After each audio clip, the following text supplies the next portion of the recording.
Welcome back to Bleeding Blue. This is a New York Football Giants history podcast history show. Big week. Snacks, we got a big week. And as always, I'm joined by one of my best friends, Nikki Snacks. Snacks, Kenny Golladay, Plaxico Burress comparisons. They're hot in the streets. Kenny Golladay is hot in the streets right now.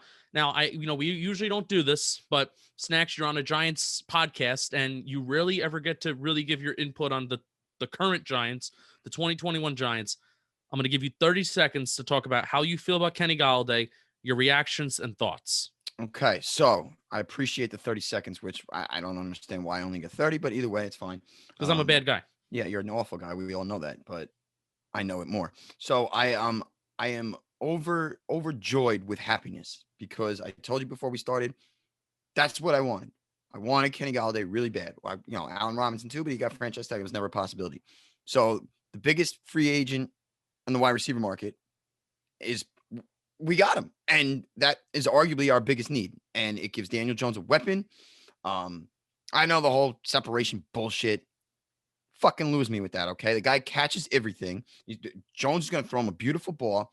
It's going to spread the offense out more. It is absolutely. I'm sure a lot of people saw my reaction video in real time when it happened.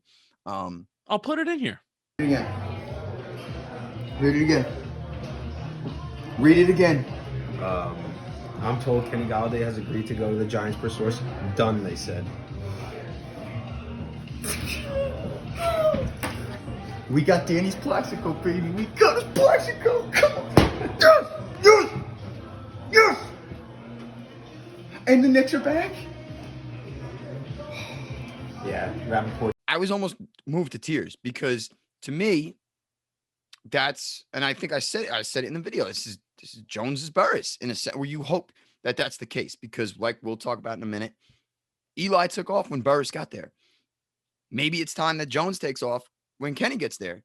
So the fact that we were able to do it, we had him in the building, which seemed like 2 fucking months. I actually thought he was murdered, and somebody tweeted out, and I thought it was the funniest thing in the world. I think the Giants actually murdered Kenny Golladay and are figuring out who to blame or who to cover it up on. So I thought that was great. And the more time that went on, I was like, damn, maybe this just isn't going to happen. And then boom, that miserable fuck Josina Anderson tweets it out. And I was never so happy to see a tweet from her in my life. So Kenny, welcome. I love you. You don't even have to play a snap. And I will always love you for coming here. And I appreciate it. I'm also wearing glasses, by the way, because I'm on 2 hours of sleep. My eyes look like shit. So I figure if I wear my glasses that I never wear because it's bullshit that glasses exist, my eyesight one day will come back with the advances in technology and science. I digress. So that's why I'm wearing these. They'll probably come off mid-episode. But that's what I just wanted to say. Great to see you, buddy. I think you look great today. I mean, this is the last 3 episodes that I'm commenting on your looks. It's not a good look for me. Maybe it's a good look for me, but it's an even better look for you. I think the hair looks pretty good today. You did get a haircut, right? I did. I told you I would have a haircut for this episode, and here it is. So then the glasses, it makes you look more astute, and you're even growing a little bit of a beard right now. I feel like if you didn't have the glasses on, the eyes would go straight to the little bit of the beard that you're growing. But since you have the glasses on, it's a good, perfect balance between hair, glasses, beard. Correct. And I normally not a fan of having a beard. I like a clean shaved face. But I am also a lazy piece of shit, and I just don't feel like shaving it. So you know who else had a beard? Grizzly Adams. Grizzly Adams did have a beard. All right, so where do you want to start? Because there's 2 different areas in which we can attack this episode. I think I want to say, I know which one I want to go to second. Because the reason why we're going to be talking about Plaxico Burress to start the show is because, like I said, the comparisons between Kenny Golladay and Plaxico Burress, like it's hot in the streets. That's all that people are talking about right now. Do you want to talk about maybe comparisons as like a player? We'll get that out of the way. And I think that's the easy part.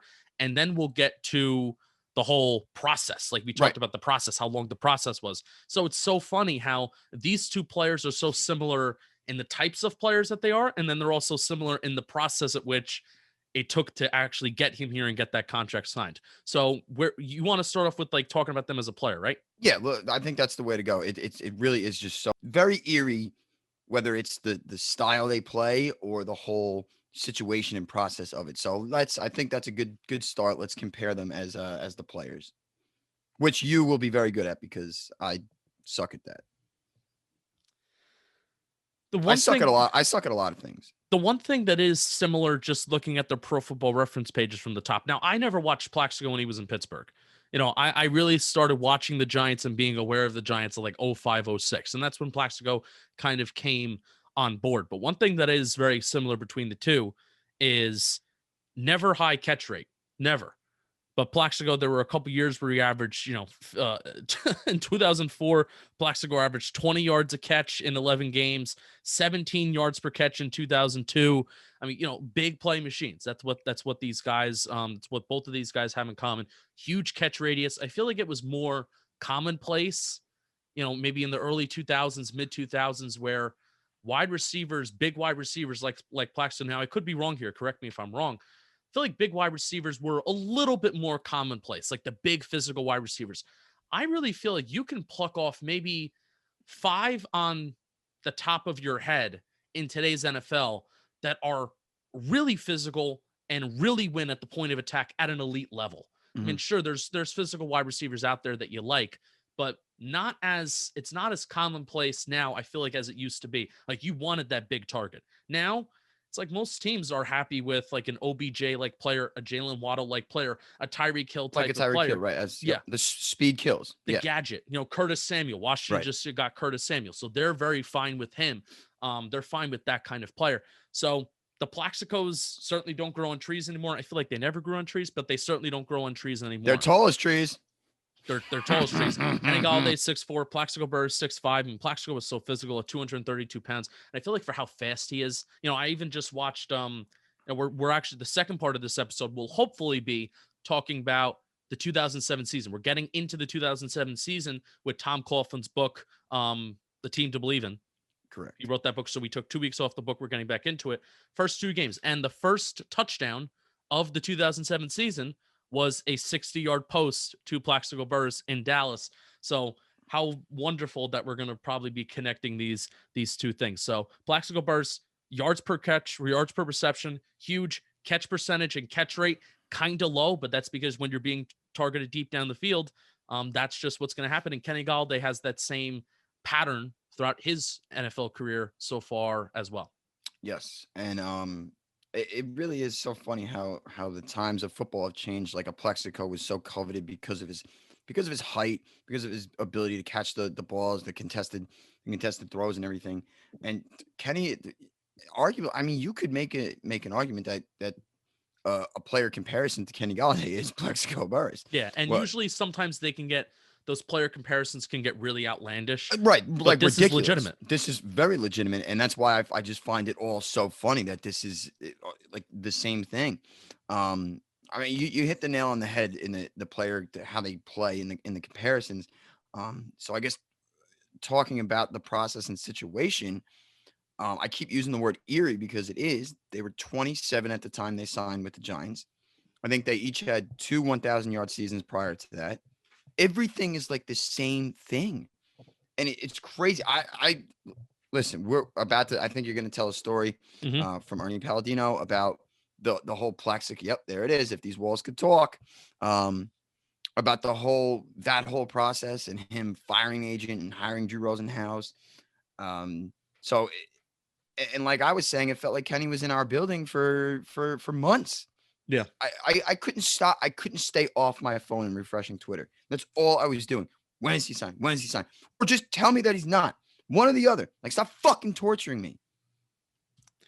I'm looking up. I think I just popped a blood vessel, by the way. Oh boy. I'm looking up. I don't feel good.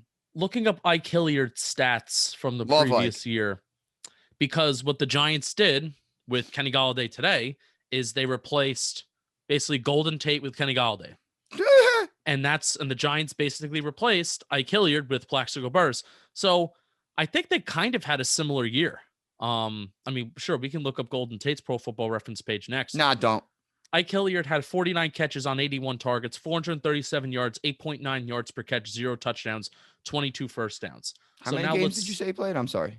Ike Hilliard played 16 games. He started 15 in 2004. That's pretty abysmal numbers. And also, Golden Tate, a little bit older. Ike Hilliard was also on the plus side of his 30s too. Yeah. So, I mean, Father Time is catching up to him. I think some people are going to be really upset that we're doing this comparison right now, but let's see. Golden Tate in 2020, 35 catches, 52 targets, 388 yards, 11.1 yards per catch. So Ike Hilliard had 437 yards. So there you go. Fuck Golden Tate. Ike Hilliard still had a better year than him in 2004. Fuck Golden Tate is there right. We go. And Ike Hilliard really doesn't get the appreciation that he deserves. I actually have Ike Hilliard's jersey somewhere in my closet. I don't know why. He was a Giant for 7 years. I think he only played with the Giants, right? 6. He played with the 6 because his rookie year he only played 2 games. No, he went on to Tampa Bay for about 4 years. 4 years? Oh, yeah, man, I'm sorry. You know what's funny? You know me. The one thing I'm good with memories is with the Giants. I don't even remember that at all. Yeah, before the show, you actually predicted this. Not predicted. You remembered the scores perfectly of like weeks 1 and 2 from 2007. So Snacks really does have a good memory. But Snacks, you were talking about the process, and the process of bringing Kenny Golladay into the building, really does have just as much comparisons to Plaxico Burress as both of they do as a player. So if these walls could talk, I'm probably not editing much of the episode this week, so I'm just going to show you the book instead of putting a graphic of the book. It's a really good book. If these walls could talk, Ernie Palladino, I really do suggest it.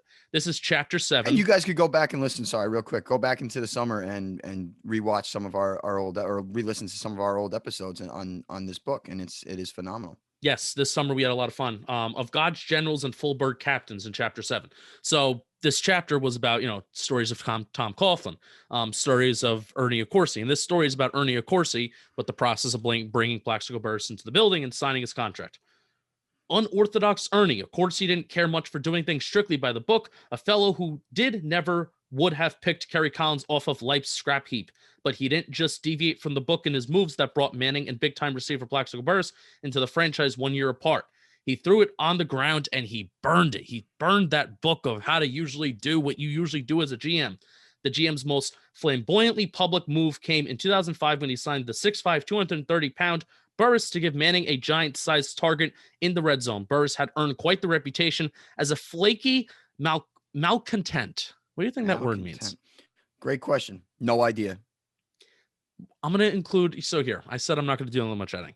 I'm going to include a definition of the word malcontent. Yeah, please do, because it's going to piss me off. On the screen. I actually usually take pride in my English and knowledge and grammar and everything. I have no idea what malcontent means. I'm probably even saying now the word wrong too. Fucking stupid. Sorry. Burress had earned quite the reputation. I have to sneeze. It's gonna kill me. Burress had earned quite the reputation as a flaky malcontent in Pittsburgh, an image he would carry over to his Meadowlands career. But Accorsi only saw him as a great replacement for Ike Hilliard, whose body was deemed to be too battered to remain effective, and a larger, more athletic complement to 31-year-old Amani Toomer. Accorsi began checking out Burress's personality quirks with Steelers head coach Bill Cowher and general manager Kevin Colbert. Does that not sound familiar? Joe Judge checking in. We have O'Brien in the building, that executive that we hired over from Detroit. And then also probably he gave some calls over to friend Matt Patricia. Kind of sounds familiar. Mm-hmm. They told him Burress was cut for financial reasons, and they gave the man 3 years removed from a 78 catch, 1,300-yard, 7-touchdown season glowing reviews. A meeting with Coughlin and his coaches at Giants Stadium, dinner at Manhattan's famed Smith and Walensky Steakhouse, a New Jersey Nets game that night, and an additional pitch from no less Tiki Barber the following day. Had Burress all but signed, sealed, and delivered. A fun fact about Ernie Palladino, he really does shit on he shits on Tiki Barber in a very respectful way in this book, and that's partially why it's subliminal. Yeah. It's very subliminally shits on him. Yep. Like I love how whenever he brings him up, he's like none other than yeah. So like Tiki Barber was besides Strahan was like the best player on the team. No shit, he should be courting him. None other than Tiki Barber. So great. Dan Duggan, friend of the program and awesome beat reporter from The Athletic, he also wrote a story comparing the two players statistically and the process of getting him here. So what's a fun story that Palladino doesn't say in this book about the whole steakhouse thing? Yes. So I love this so much. So Duggan actually, he wrote an article, I guess it was today or yesterday about the similarities. And I'll read the little blurb real quick because I find it so great. General manager, and of course, he wanted everything to be perfect when Plaxico Burress visited the Giants as a free agent in 2005. So, of course, he went the extra mile when the wide receiver he coveted wanted to have dinner at Sparks Steakhouse in New York City. Sparks is such a big, famous place that they'll make you wait even if you have a reservation, of course, he said. I didn't want to take any chances. We sent a rep over there with cash and said, don't make us wait for the table. What is this? What is this, the mob? That's what it sounds like. It really does. It's amazing. And you know how I feel about the mob. But the dinner went smoothly, confirming for Accorsi and the coaching staff that Burress was the piece their offense needed. And Accorsi got the impression that Burress wanted to sign with the Giants. But negotiations between Accorsi and Burress agent Michael Harrison proved fruitless. I hate that word, fruitless.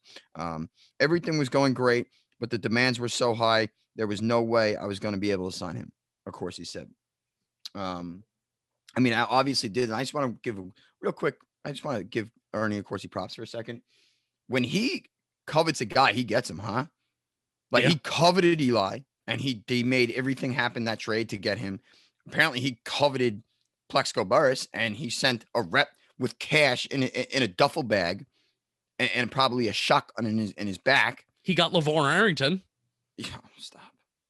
Sorry, we talked about him. He did get LeVar Arrington. Yeah, but it's true. He got the guys he coveted. But go ahead. I'm sorry. It's incredible to me how that was the courtship of him, and he wanted a steakhouse so badly, and they went above and beyond to make sure that they could sit that night in that steakhouse and eat. You would just think that, oh, we're the Giants, like just have a seat ready for us. But no, I mean, I guess you're not showing up to a place saying we're the Giants.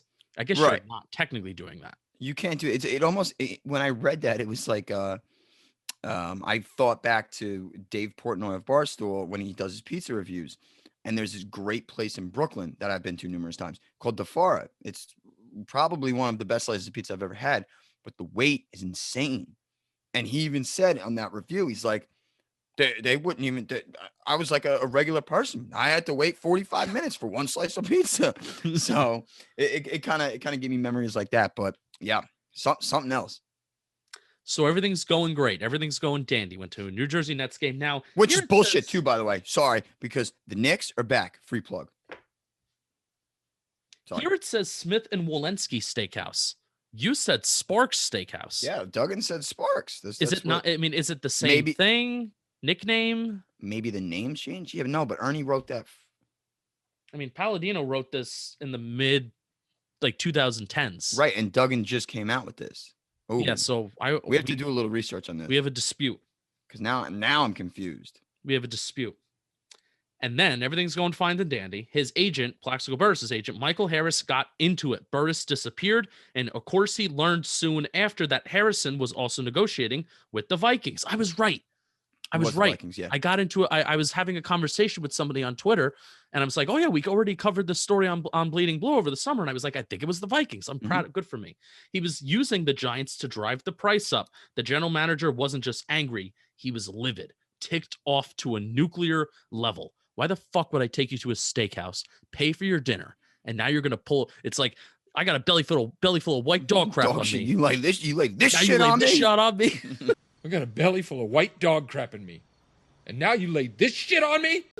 So he was ticked off to a nuclear level. Of course, he responded in a way he had never done before or since. He issued a press release. This is where it gets this is my favorite. This is unbelievable. I don't think anybody would do this. This is where the Kenny Golladay and the Plaxico Burress process is a lot different. Correct. Because you think Dave Gettleman is about to say what Ernie Accorsi says? Go ahead. Yeah. So he issued a press release declaring the Giants had pulled their offer and were no longer interested in Burress. With that one very public move, he took away all of Harrison's leverage, but it didn't come without consequences. As soon as I pulled the plug on the offer, I get word that Philadelphia is willing to throw a lot of money at him for just 1 year, of course, he said. I went to Tom and I said, if we have to play against him and Terrell Owens, we're in deep trouble. And they were, at least week one. We're going to get to this week one game. They were week one against Terrell Owens. Oh boy, did he show out that game. But it never came to that, Snacks. A couple of days later, Harrison ran into player personnel director Jerry Reese on a scouting trip and pleaded his case. Little did he know that a competing agent, Drew Rosenhaus, was in the parking lot and was viewing the entire conversation from the car behind them, which... ridiculous. Wild. Ridiculous. Like, just Drew Rosenhaus, like, just adjusts in his mirror as Jerry Reese and Plaxico Burress's agent have a conversation. It's almost like an ex-girlfriend watching their ex on a date. A new date with somebody. 2 days. So crazy. 2 days after the cloak and dagger exchange, Burress dropped Harrison and picked up Rosenhaus, his third agent of the season and fifth of his career.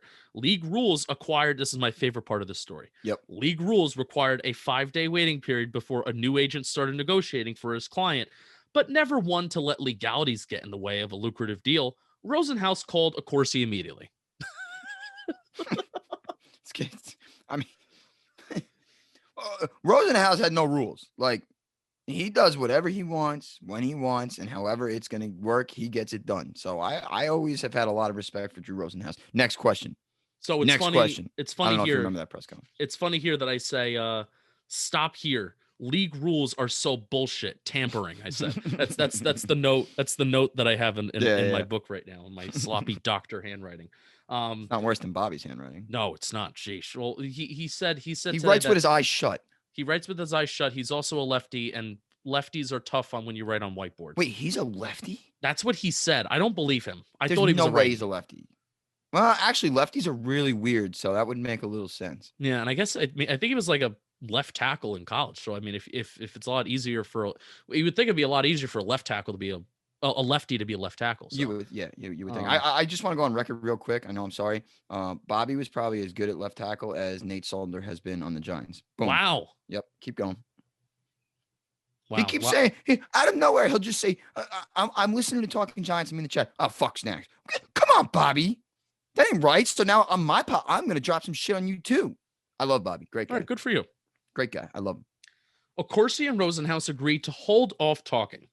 The day the waiting period ended on March 17th, Rosenhaus headed to Giants Stadium, and the two hashed out a 6-year, $25 million contract in 15 minutes.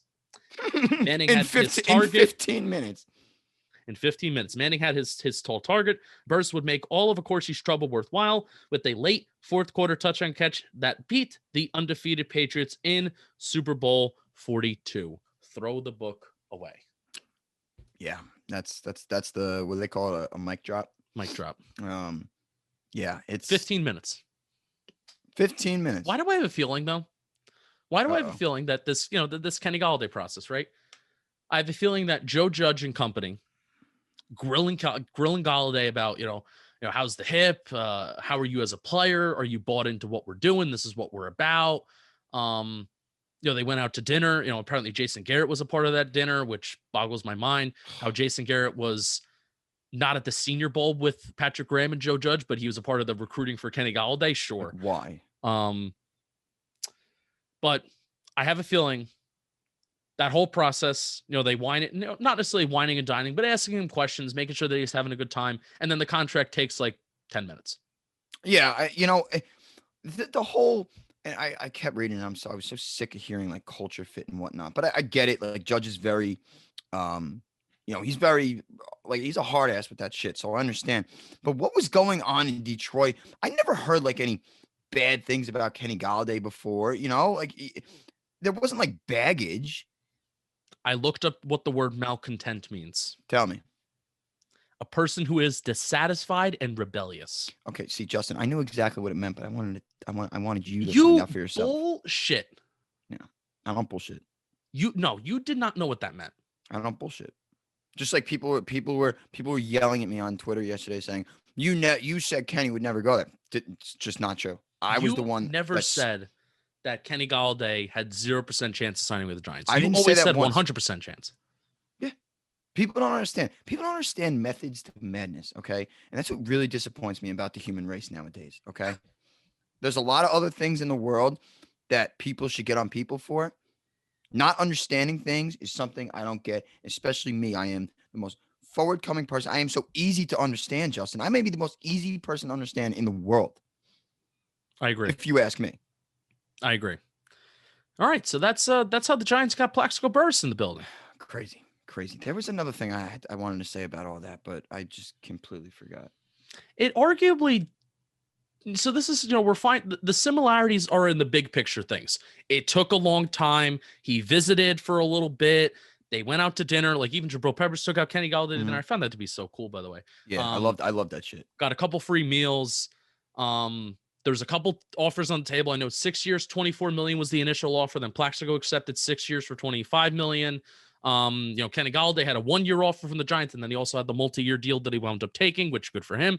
So you have something to say? No, I have a question. Yes. Maybe I missed it in my 12 hours of celebrating yesterday. The Giants offered him a 1-year deal. Yeah, I think they gave him the option. Like, dude, do you want to just take a 1-year deal? Now, I can't tell you on the top. I can't tell you on the top of my head per source. I can't tell you that much. I'm sorry. No, but it was out there. It was out there. The Giants gave him you can either take a 1-year deal, maybe take a chance on yourself, or take the multi-year deal. Which I don't know why. I don't know why guys would ever, unless you really I really think I can rock and roll, and I really think I can get more. Right. Which, I had no idea. So I know a lot of these receivers like Will Fuller, Juju Smith, they took 1-year deals because the cap's going to go up, and maybe they want to prove it this year, have a better year than they did the previous year, and then capitalize on the exploding cap next year. I had no idea about the 1-year deal, and I don't know if I would have loved that. I think I would have hated the 1-year deal. I really do, because if he explodes, then we'll franchise tag him. It's gonna be a whole Leonard Williams bullshit again, but back and forth. Lock him in long term. So I didn't know that. Good tidbit.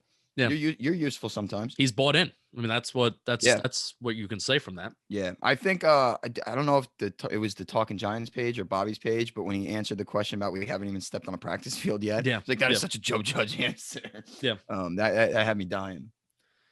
And he's also a liar too, by the way, because he said he bought into Jason Garrett's system. So Kenny's a liar. But anyway, Plaxico bought in for the 2007 season. Giants bought into what Tom Coughlin was doing and the changes that he made. Snacks were getting back into the book. So what we did 3 weeks ago now, we talked about training camp. We talked about the preparation leading up to the season. Tom Coughlin already changed his philosophy. So what we're going to be ending off this episode with is talking about the first 2 games of the 2007 season. For both kind of fun games. Second one was not fun. The first game was fun. The first game was very fun. It was back and forth all game. Yeah. So what is talk to me about Tom Coughlin's perspective on those two first games. So there's a lot, and I know we spent a good portion of this show on Plax and Kenny, but rightfully so. That's the hot topic. I know it's history, but Plaxico is history, so we talk about it. So the Giants started 0-2 with losses to Dallas and Green Bay in their openers. And I'm sorry, I have it marked out because I thought of you when I read it. And Coughlin's there are dozens of ways coaches prepare for games, but all of us at some point in the process rely on stats and tape. Football is a game of numbers, first downs, percentage, blah, blah, blah. Wow. Come on, baby. Tom Coughlin said that, That's a 67-year-old man talking to Man, I ought to fucking tweet that out and say Tom Coughlin said, put it in quotes, and then I'm going to do 2 spaces for a paragraph, and I'm going to say, suck my dick. Justin. Yeah. Boom. I've been right the whole time. If Coach Coughlin, a Hall of Famer, could say this, so could I. Yeah, YouTube comments. Yeah. Stupid asses. Listen, don't listen to anybody on YouTube, okay? You know how many times I get called ugly on when I'm on YouTube? You're a beautiful man. Stop it. I think I'm pretty ugly, but it's fine. I don't care. And it's all right. So then he starts off by talking about the week of preparation for Dallas and how a typical work week would look like in the building. And I know we've talked about this in the past when we did the training camp hours. The hours that these people are in the building and working and just watching tape, how many possible things can you talk about from 7:30 a.m. until on a Tuesday until the early hours of Wednesday? That's essentially a 20-hour workday. I know they get paid handsomely, but what could they talk about all the time like this? Am I crazy? I know there's nuances that you want to be attention to detail. I get it. But at a certain point, don't you just run out of shit to talk about? The thing is that there's 11 guys on the field, 22 guys on the field at one time. And this is, the crazy. And this is part of the reason why I'm not a tape guy. I don't have the fucking patience to sit there and all right, I'm going to watch the left tackle. and how he does with the defensive end. And then when you watch the left tackle, you also have to watch the left guard. But you can't fully watch the left guard because you're still looking at what the left tackle's doing because you're evaluating the left tackle. And it's like, oh, well, how does he get out of his stance? And then, oh, does he open up his hips? And, how is, or his feet evenly spaced out?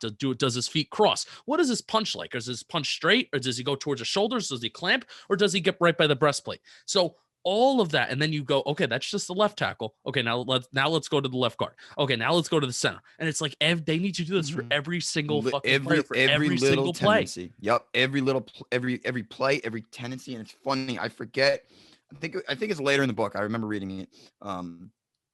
He talks about how for left and right tackles they would study how. Obviously, they watch more than one just game tape, but an edge rusher like a speed guy like Osi Umenyiora versus a guy like DeMarcus Ware, how the left tackle and right tackle responds to a speed or a power. Yeah, every little thing goes into it, and it's absolutely just crazy to me. Strahan talked a lot about the art of it too.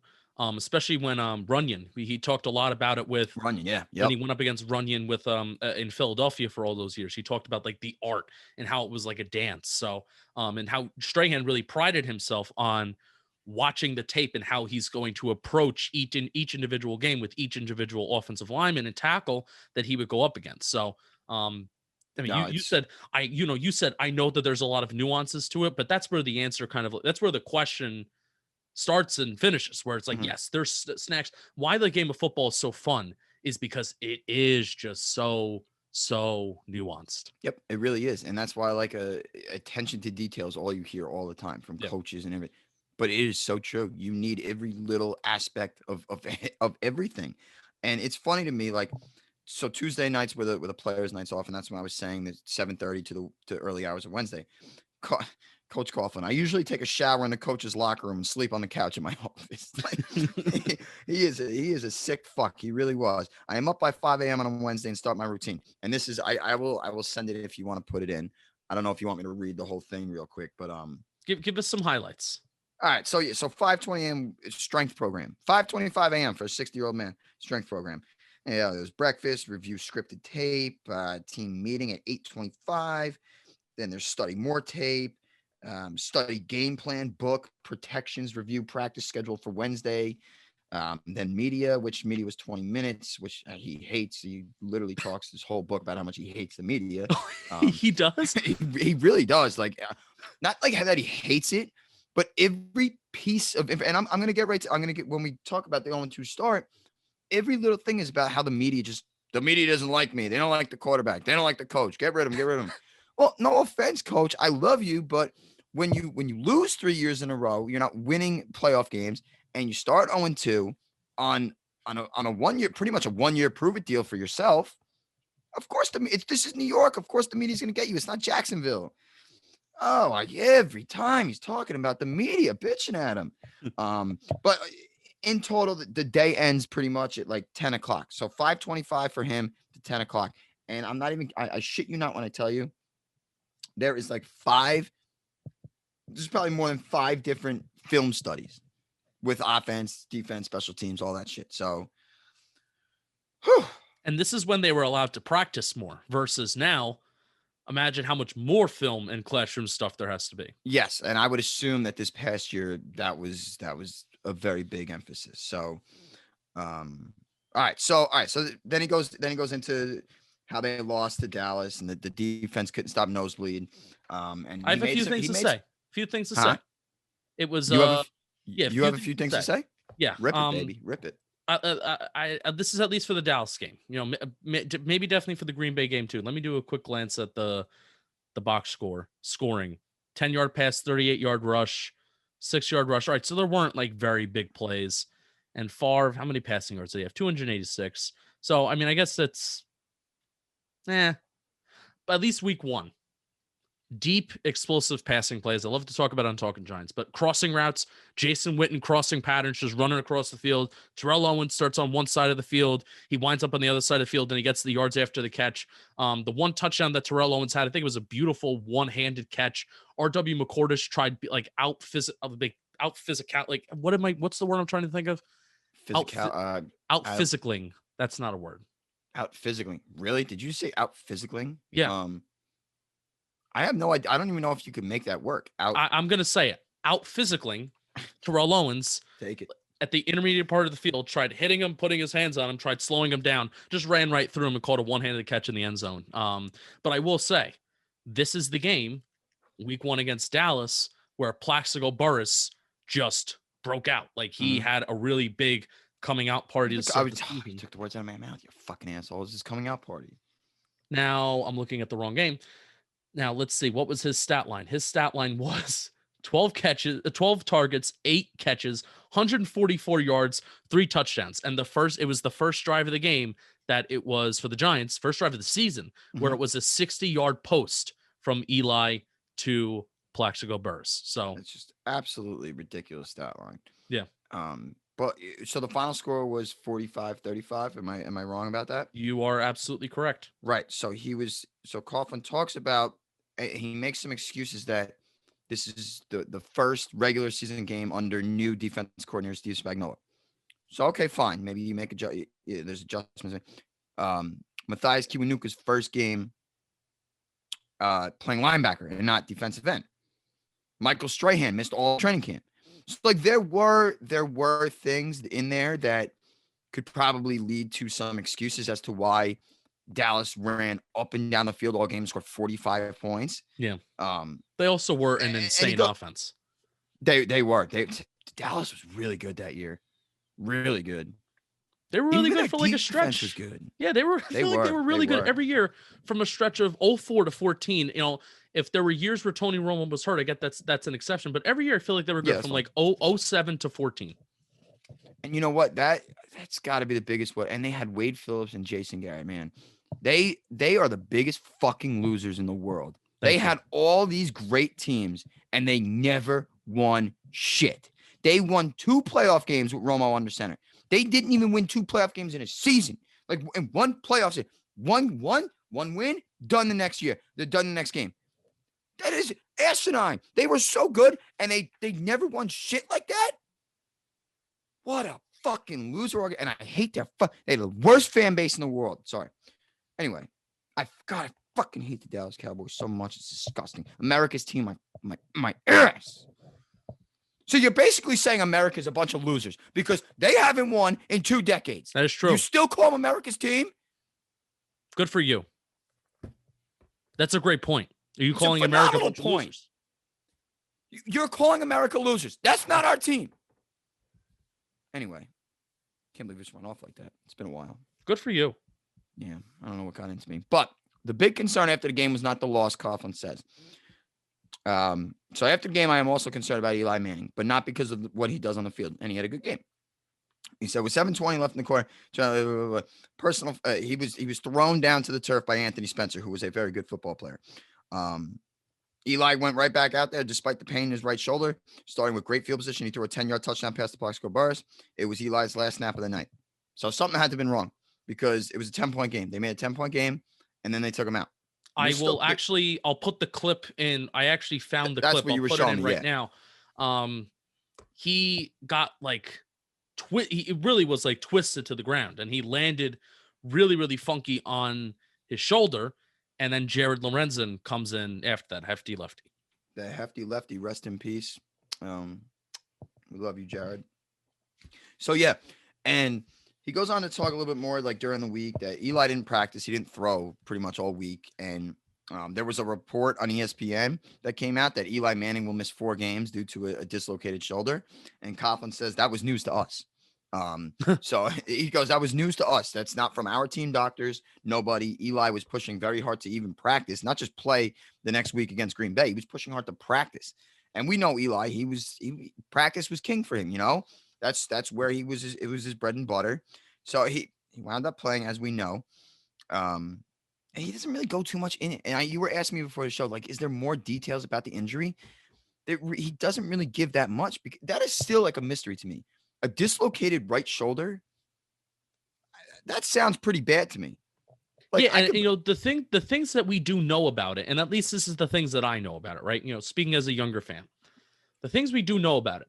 Eli Manning should have missed multiple weeks. Absolutely. Like, he should have missed multiple weeks. I'm pretty sure Tony Romo. Remember when Tony, I mean, I guess dislocated shoulders, it could be, there's severity to it. Remember when Michael Boley dislocated Tony Romo's shoulder and the freaking wuss was out for a couple weeks? It's like, dude, we stubbed his toe. He missed fucking a season. Yeah. So Eli Manning dislocated his shoulder. He should have been out for a couple weeks. And I guess that's the report that came out that maybe Coughlin is referring to, that's like, it was news to us. Or was that the narrative that came out after the season that said, you know what, Eli Manning should have realistically missed a couple weeks, but he was a warrior and he kept on playing through. Let's believe that part, because it makes Eli Manning look better. Of course, and that's all we want to do on a Giants history podcast, is make Eli Manning look as great as we possibly can. Promote the football team, right? So that's what I know.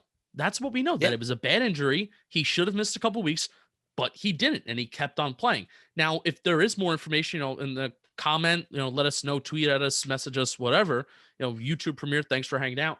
Let us know. But that's my understanding. And I was hoping that Tom Coughlin would go a little bit more into it. Like, this is the diagnosis. This is what people were saying. We were fearful, but he doesn't really go into that. Yeah. And it really is funny. I thought we would get more clarity about that, because it really is a giant mystery. And like you said, that there's one or the other that really could have happened. And I don't know the fine line in between. Yeah. So the Giants are 0-1. They're moving on to Green Bay. And I'm sorry, I love this. You've probably never seen it because you haven't even seen like The Godfather, you simpleton. But anyway, so the night before the Green Bay game, all right. So Coughlin he always found ways to try and motivate his teams. Not a sex-crazed lion. He would have quotes and I think we talked about it in the summer. The runner that was like crawling over the finish line. 2011. So he's always trying to find a way. 2011, right? He's always trying to find a way to motivate his team. So he watched Miracle. He showed the team Miracle. Have you ever heard of it? I've heard of it. You've heard of it, but you've never seen it. The 1980 U.S. team beating the Soviet Union. That was like the most unstoppable team in the world. Do you believe in miracles? Yes. You finished it. Very good. So he played that. I just wanted to say that. I'm sorry. And when you I'm not even gonna read it because a miracle gets me very emotional. So we're on to Green Bay, and I love this. So Brett Favre pretty much eats them alive. 29 for 38, 286 yards, 3 touchdowns, 1 interception. Coughlin says here, but as happened against the Cowboys, we can't get pressure on the quarterback, and that is our downfall. That's pretty funny, because doesn't this season turn out a little bit different? It does. So they couldn't pressure the quarterback at all, and then they were the best pass rushing team in the league. just a few weeks later. So he really doesn't talk much about the Green Bay game, because they trailed 14-13 going to the fourth, which is that's you're right there. And then Green Bay ripped off like 3 touchdowns in a row. Eli did not look like himself. The defense struggled late.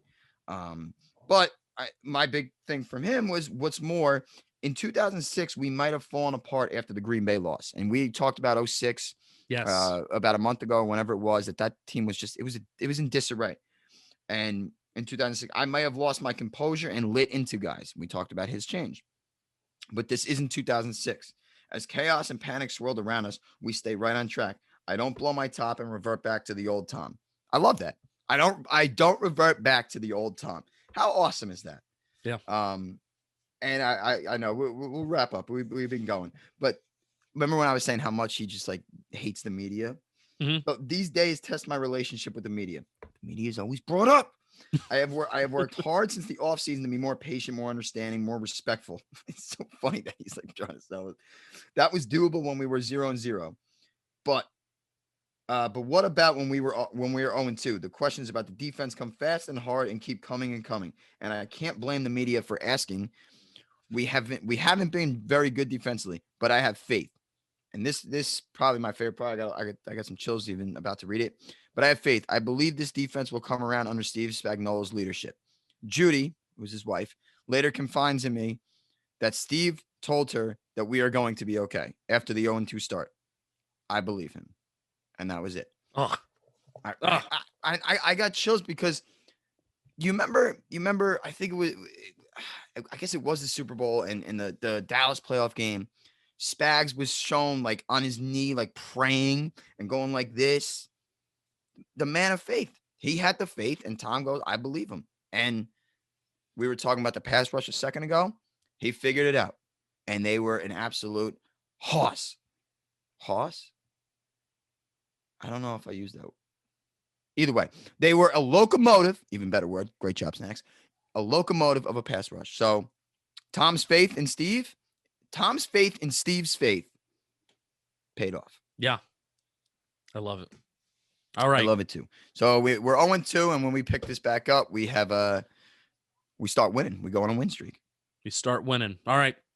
Keep on bleeding blue. Nope, not yet. Sorry. Not yet. Sorry. Our VP of player personnel had his 5-year cancer scan, Danny Behan. I wanted to give him a quick shout out. He is he's our lifeblood. He helps us out a lot. So great stuff, Danny. Love you. Go ahead. Yeah, Danny Behan was pretty much the first person outside of like the Talking Giants Bleeding Blue like team. You know, Danny King, Bobby Skinner, you, myself. First person to really like believe in like the new vision. Yeah. Yeah, and he loves it. I don't know if I would have believed in it as much if it weren't for Danny Behan being along the right. So no, 5 years, right? I tell you, yeah, 5 years. He said he just had his 5-year checkup. So, and everything, I assume maybe I missed the text. Everything came back clean. So, Danny, we love you, buddy. And he really is like a very big help to us. So yes. I wanted to give him some love. Absolutely. All right. Keep on bleeding blue. You know the drill. By the time you're listening to this, Rutgers has definitely beat Houston. Rutgers is back. Keep chopping, baby. Keep chopping. Keep on bleeding blue. We will see you next week. We're continuing to talk about Tom Coughlin. Peace. Thanks for watching. Thanks for your support. We love you.